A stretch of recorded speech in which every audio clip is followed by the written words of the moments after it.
Assalamualaikum warahmatullahi wabarakatuh. Perkenalkan, nama saya Yusran Sadikin, asal dari Universitas Gadjah Mada, jurusan Teknik Fisika di tahun terakhir. Sebelum kita masuk ke pembahasan, saya ingin memperkenalkan terlebih dahulu mengenai profil saya, dan juga pertama saya profil pendidikan. Dari tahun 2016 hingga tahun 2018, saya menempuh pendidikan di SMA Negeri 2 Kota Bengkulu, yang pastinya saya berasal dari Kota Bengkulu.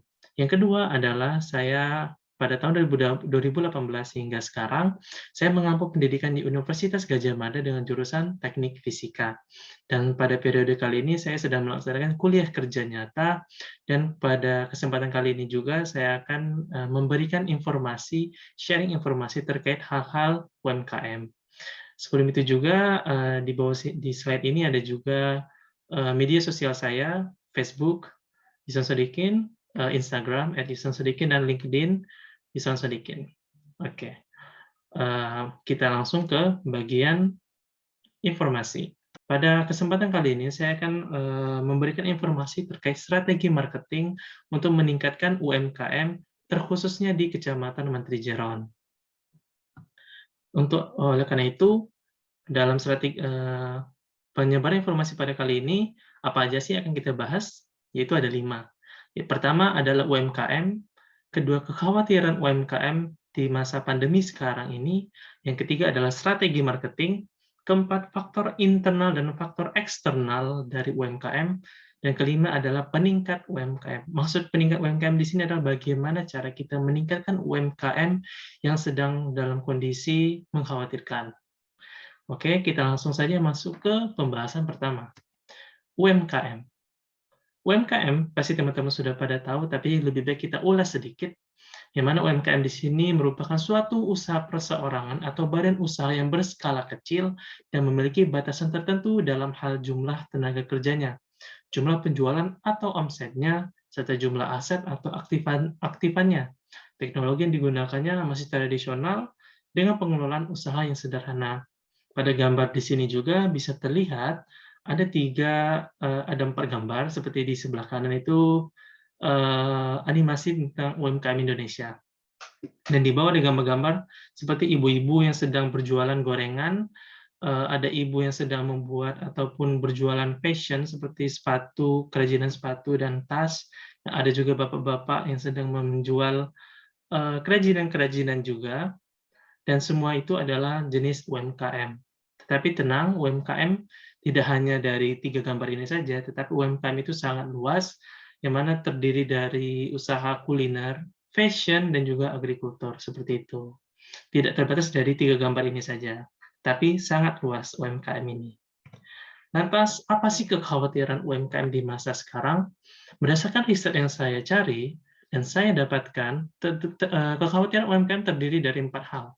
Itu pertama, tidak adanya pelanggan.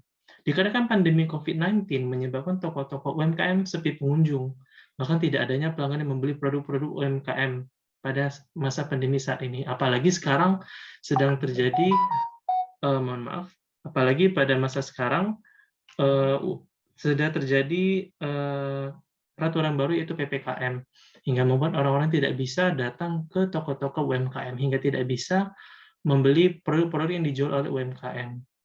Yang kedua itu adalah tidak adanya pemasukan. Dengan tidak adanya pengunjung atau pelanggan yang berbelanja di toko UMKM, menyebabkan tidak adanya pemasukan untuk pemilik toko, hingga tidak adanya keuntungan yang didapat dan tidak adanya produk yang bisa dijual pada UMKM pada masa saat ini. Yang ketiga itu adalah tidak adanya kepastian. Maksud di sini apa sih? Tidak adanya kepastian di sini adalah para pemilik toko UMKM hanya berharap pandemi COVID-19 mereda dengan diselimuti ketidakpastian kapan berhentinya. Dan itu suatu hal yang tidak hanya UMKM, tetapi semua masyarakat dunia pun dilanda dengan ketidakpastian kapan selesainya pandemi COVID-19 ini. Selanjutnya itu yang keempat adalah ditutupnya usaha atau bisnis, dan itu suatu hal yang sangat krusial. Kenapa? Karena ditutupnya usaha atau bisnis UMKM dikarenakan tidak adanya keuntungan yang didapat untuk pemilik UMKM, bahkan kerugian yang didapat. Dengan kita membuka usaha di tengah pandemi saat ini, kita harus membayar uang listrik, uang produksi, uang kebersihan, dan yang lainnya, tetapi tidak adanya produk yang dijual hingga membuat kerugian untuk para pelaku UMKM, hingga sangat disayangkan beberapa UMKM harus tutup usaha atau bisnis. Lantas apa kunci dari kekhawatiran UMKM ini? Yaitu adalah strategi marketing.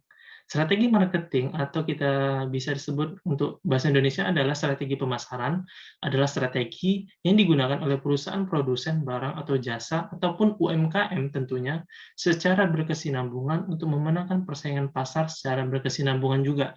Penyusunan rencana usaha secara menyeluruh dilandasi oleh strategi pemasaran.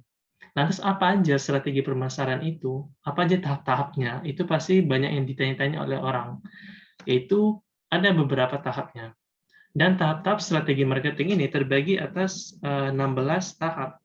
Dan memang bisa dikatakan memang banyak, tetapi untuk mencapai suatu kesuksesan tidak ada kata cepat. Semua butuh usaha. Tahap pertama dari strategi marketing itu adalah memahami jenis usaha yang akan dilakukan. Tentu saja, ketika mengembangkan usaha, kita harus memahami jenis usaha yang kita geluti. Pilih jenis usaha yang sesuai dengan passion kita, pilih jenis usaha sesuai dengan kemampuan kita, supaya kita bisa mengerjakan ataupun mengembangkan kembali usaha kita menjadi lebih baik lagi. Tahap kedua itu adalah memastikan modal usaha. Dalam mengembangkan usaha yang paling sering untuk dipahami adalah modal usaha yang cukup. Karena usaha yang dapat berkembang adalah usaha yang ketika pada awal pembentuknya, modal usahanya sudah jelas dan teratur. Kita sudah mengetahui modal ini harus diletakkan di bagian mana dan di bagian mana, seperti itu. Yang ketiga adalah memastikan strategi operasional yang baik. Pengembang usaha agar optimal dan berkembang lainnya dapat dilakukan dengan mempersiapkan strategi operasional yang baik. Seperti pelaku bisnis bisa membuat skema strategi dan operasional kerja atau SOP, Standard Operating Procedure. Seperti para karyawan itu harus melakukan apa-apa saja yang ada di tokonya, seperti itu. Ataupun dalam proses pembuatan kue, contohnya, yang mana strategi operasional yang baik di situ, para pembuat kue harus membuat kue sesuai dengan resep yang diberikan. Tidak boleh menambah ataupun mengurangi dari resep itu sendiri. Itu salah satu contoh strategi operasional yang baik. Yang keempat, itu meningkatkan kinerja setiap saat. Ketika berupaya untuk mengembangkan bisnis agar semakin maju, maka tentu saja peningkatan kinerja harus dilakukan setiap saat.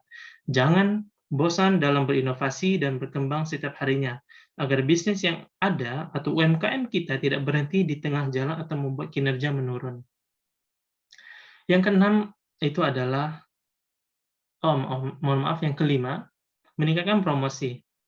Perusahaan atau UMKM di tengah pandemi ini membutuhkan konsumen, yang mana seperti sudah saya jelaskan tadi bahwa tidak adanya pelanggan yang datang ke toko-toko kita. Lantas bagaimana caranya kita mengundang para pelanggan untuk datang ke toko kita? Dengan meningkatkan promosi.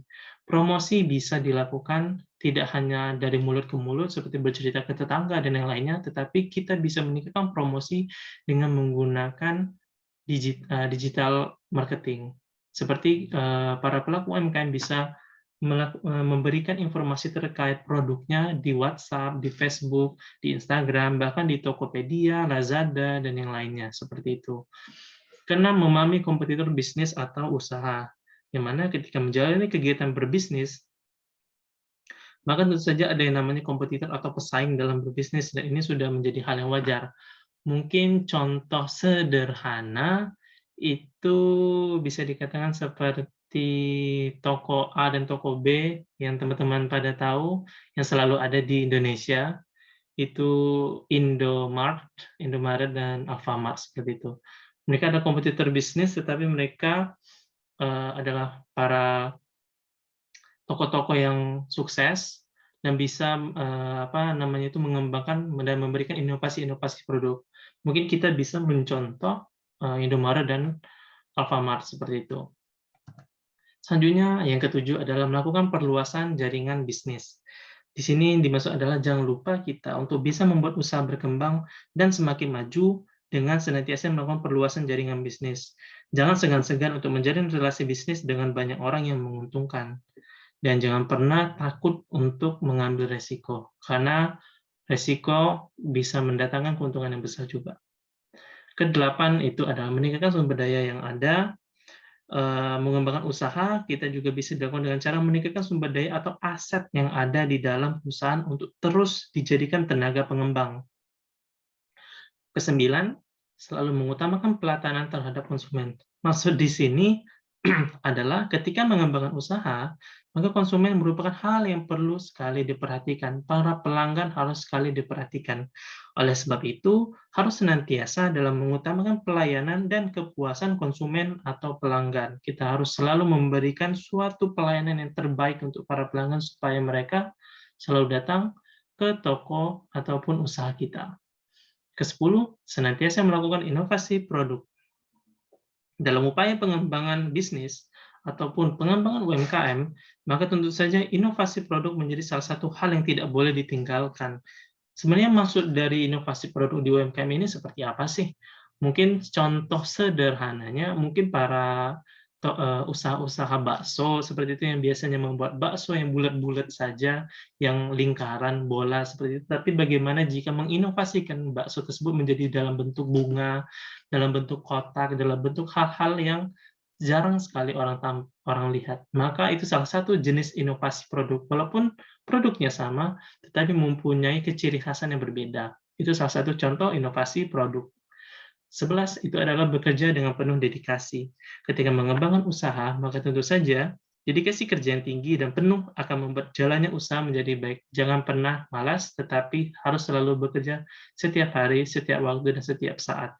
Karena tidak ada, karena orang-orang yang sukses adalah orang-orang yang selalu bekerja senantiasa, bekerja keras di setiap waktunya. Selanjutnya itu adalah melakukan meminimalisir biaya operasional. Maksud di sini apa sih?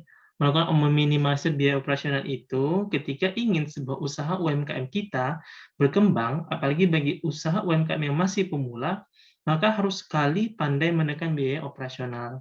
Jangan sampai pembengkakan biaya operasional bisa terjadi karena ini bisa merugikan pebisnis atau pemilik UMKM dan bisa mengakibatkan kebangkrutan. Ke-13 itu adalah melakukan investasi tambahan. Maksud di sini investasi tambahan ini adalah seperti kita bisa mengalokasikan beberapa dana untuk aset-aset yang ada di di toko kita. Kita mungkin bisa memberikan contoh bukan dari segi UMKM, tetapi kita bisa mencontoh dari toko-toko besar, menjadi ke tempat usaha-usaha besar seperti contoh McDonald, KFC, Pizza Hut. Mereka memberikan atau menginvestasikan dana mereka ke operasional pengiriman barang.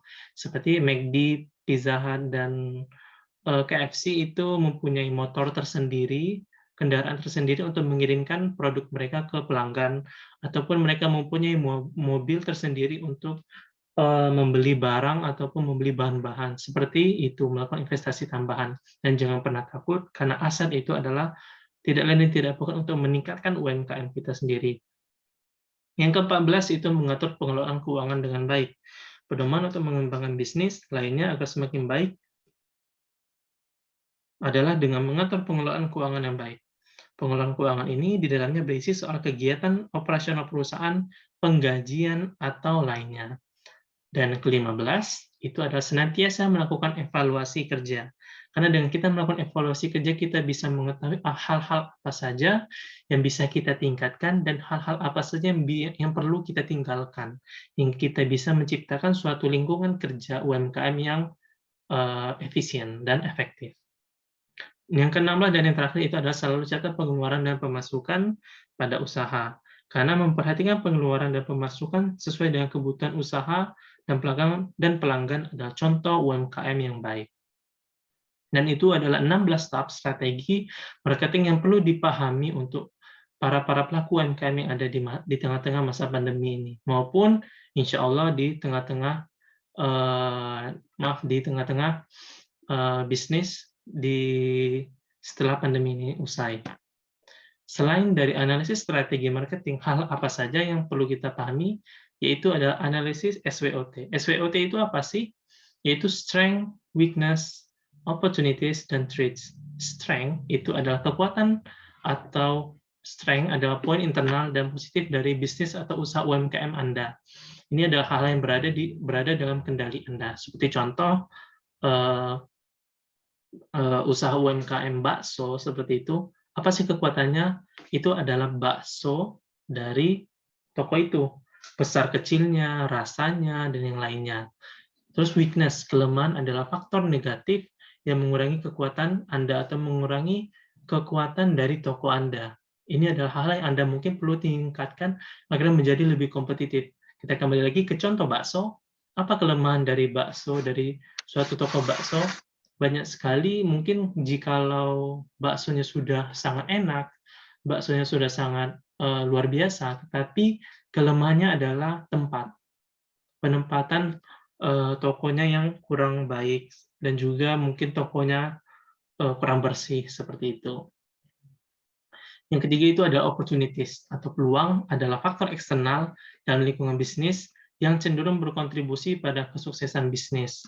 Seperti, UMKM bakso tadi yang mempunyai dan dia bekerja sama dengan pedagang sayuran. Nah, seperti itu. Jadi mungkin pedagang baksonya bisa membeli sayuran-sayuran dari pedagang sayurannya dengan harga yang lebih murah. Dan yang terakhir itu adalah threats. Ancaman adalah faktor eksternal yang tidak dapat kita kendalikan dan tetap harus kita pertimbangkan hal ini untuk menetapkan rencana darurat dalam menangani masalah yang terjadi. Contoh ancaman yang teman-teman pasti sudah tahu itu adalah apa? Pandemi COVID-19. Karena pandemi COVID-19 ada suatu hal yang tidak dapat kita kendalikan dan datang tiba-tiba. Oleh karena itu, para pelaku UMKM harus menerapkan strategi-strategi marketing maupun digital marketing di produk-produk UMKM-nya. Hingga walaupun di tengah pandemi saat ini, para pelaku UMKM masih tetap bisa menjalankan usaha atau bisnisnya masing-masing. Ini adalah contoh matriks analisis SWOT tadi. Strength, weakness, opportunity, dan threat. Cuman di gambar ini, saya mengambil contoh dari salah satu contoh UMKM, yaitu Roti Maros. Dari kekuatan Roti Maros itu apa sih? Kenyamanan tempatnya, harga yang relatif terjangkau, bahan baku selalu tersedia, variasi rasa Roti Maros, yang pasti Roti Maros ini selalu berinovasi, aneka macam produk, dan komunikasi dan kekebalan karyawan yang terjalin baik. Tetapi di sebelahnya itu ada weakness, kelemahannya. Kelemahan dari UMKM Roti Maros ini apa sih? Modal yang terbatas, sistem manajemen usaha yang masih lemah, dan kualitas dan kuantitas SDM yang terbatas. Pemasaran promosi yang belum intensif, dan alat produksi pendukung masih terbatas. Di sisi kiri itu adalah faktor eksternal, ada opportunity dan threats. Dukungan dari pemerintah, perkembangan teknologi dan informasi, ekspansi atau perluasan usaha, hubungan baik dan loyalitas pelanggan, itu adalah salah satu contoh opportunity dari Roti Maros. Dan threats atau ancaman yang dialami oleh Roti Maros itu apa sih? Harga bahan baku yang tidak stabil, dan pastinya ini pelaku UMKM yang lainnya pun juga merasa seperti itu. Munculnya pesaing baru dan produk yang sama, munculnya kompetitor yang menawarkan produk yang berbeda, dan lokasi antar toko yang saling berdekatan. Nah, ini salah satu ancaman dari Roti Maros. Di tengah-tengah ini ada strategi SO, WO, ST, dan WT. Yang dimaksud di sini adalah bagaimana sih strategi untuk menyelesaikan permasalahan-permasalahan yang ada di Roti Maros, seperti melakukan inovasi, meningkatkan potensi usaha, terus dengan adanya dukungan pemerintah, proses produksi dan penjualan dapat dimaksimalkan. Strategi WO juga keterbatasan modal serta alat penunjang produksi dapat diatasi dengan adanya bantuan dana dari pemerintah dan memaksimalkan penggunaan media promosi seperti media cetak, elektronik guna menjangkau lebih banyak konsumen. Dan ini adalah salah satu contoh dari strategi-strategi yang digunakan oleh UMKM Roti Maros. Mohon maaf. Dan yang terakhir itu adalah diagram dari contoh UMKM yang menerapkan beberapa hal terkait kualitas produk. Seperti contoh, saat ada UMKM yang mempunyai produk yang rendah, itu dikarenakan pertama, pengembangan inovasi dari produknya itu lambat. Ditambah dengan kekurangan dana dan pemanfaatan teknologi yang rendah, hingga nanti menghasilkan kualitas produk yang rendah. Kualitas produk rendah pastinya akan memberikan penjualan pasar yang rendah, ditambah dengan ancaman produk-produk dari impor, Dan oleh karena itu, dengan penjualan di pasar rendah hingga akan membuat penjualan rendah dan pendapatan pun rendah hingga kembali ke awal, yaitu kekurangan dana atau modal. Lain hal dengan tabel di bawah, yaitu kualitas produk UMKM meningkat. Kenapa? Karena pertama produk tersebut diinovasikan, inovasi dalam proses produksi, ditambah dengan pemanfaatan teknologi baru, dan ditambah dengan investasi untuk peningkatan kualitas proses produksi. Oleh karena itu, akan dihasilkanlah suatu kualitas produk yang tinggi dan bisa memberikan peningkatan penjualan. Ditambah dengan dukungan promosi dari pemerintah hingga membuat penjualan di pasar meningkat dan memberikan pendapatan yang meningkat juga. Itu adalah salah satu contoh UMKM yang menerapkan strategi marketing dan UMKM yang tidak menerapkan strategi marketing. Terima kasih atas waktu dan perhatiannya. Kita ketemu di lain waktu untuk topik yang berbeda untuk meningkatkan UMKM dan meningkatkan kesejahteraan di Indonesia, khususnya di Kecamatan Matrijaran. Saya tutup. Wassalamualaikum warahmatullahi wabarakatuh.